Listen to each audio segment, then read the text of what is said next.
వెళ్ళాలి.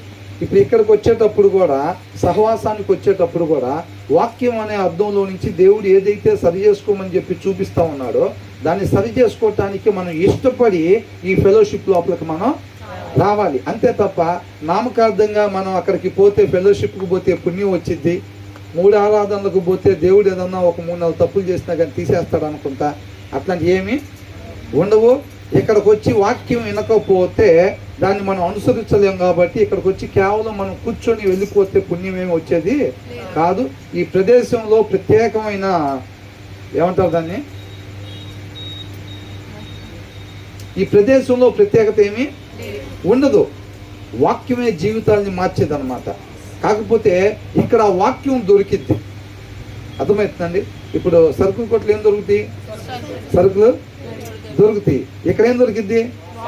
దేవుని వాక్యం దొరికిద్ది. కాబట్టి దేవుడు దొరికేటప్పుడే మనం ఏం చేయాలంట?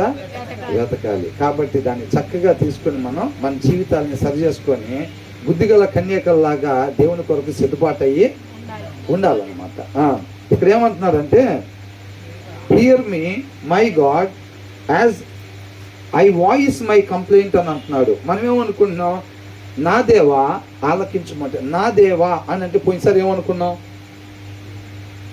నీవే నా దేవుడవు అని వచ్చింది కదా. అంటే ఏంటి? మనం ఒకరిని నీవే నా ప్రభుడవు, నీవే నా దేవుడవు అని మన నోటితో ఒప్పుకుంటున్నాము అని అంటే ఏంటి దాని అర్థం? నా జీవితం మీద సమస్త అధికారం నీకు అప్పగిస్తున్నాను అని చెప్పి. అర్థమవుతుందండి? అందుకని దావీదు అంటున్నాడు, అనేక సార్లు కీర్తనలు స్టార్ట్ చేసేటప్పుడు ఏమంటున్నాడు? నా దేవా అని అంటున్నాడు. అర్థమవుతుందండి?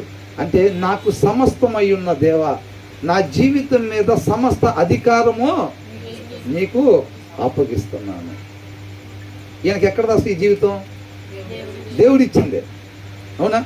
ఇప్పుడు ప్రకటన గ్రంథంలో ఇప్పుడు 24 పెద్దలు ఆ కిరీటాలు తీసి ఎక్కడ పెట్టారు? దేవుడి పాదాల చెంత పెట్టారు. వాళ్ళకి ఆ కిరీటాలు ఎక్కడి నుంచి వచ్చినాయి? దేవుడే ఇచ్చాడు. అవునండి? దేవుడు ఇచ్చిన దాన్ని మనకు మనంగా సబ్మిట్ చేసుకోవటం. యేసుక్రీస్తు వారు కూడా ఈ కార్యక్రమం మొత్తం ఇదంతా కూడా ముగిసిన తర్వాత తనకు తానుగా తండ్రికి సబ్మిట్ చేసుకున్నట్టుగా మనం వాక్యంలో నుంచి చూస్తున్నాం అన్నమాట. అర్థమవుతుందండి? కాబట్టి మనకి ఆయన ప్రేమించి మనకిచ్చిన ఈ జీవితాన్ని ఆయన నామ మహిమ కొరకు మనం ఉపయోగించేవారుగా ఉండాలి. మన పండు ఇప్పుడు తిన్న స్వభావం కలిగి ఉన్నాం కదా, ఈ పండు తిన్న స్థితిలో నుంచి తినక ముందున్న స్థితిలోకి ఆయన వాక్యం ద్వారా కడుగుతా మనల్ని ఇటువైపు నుంచి అటువైపుకి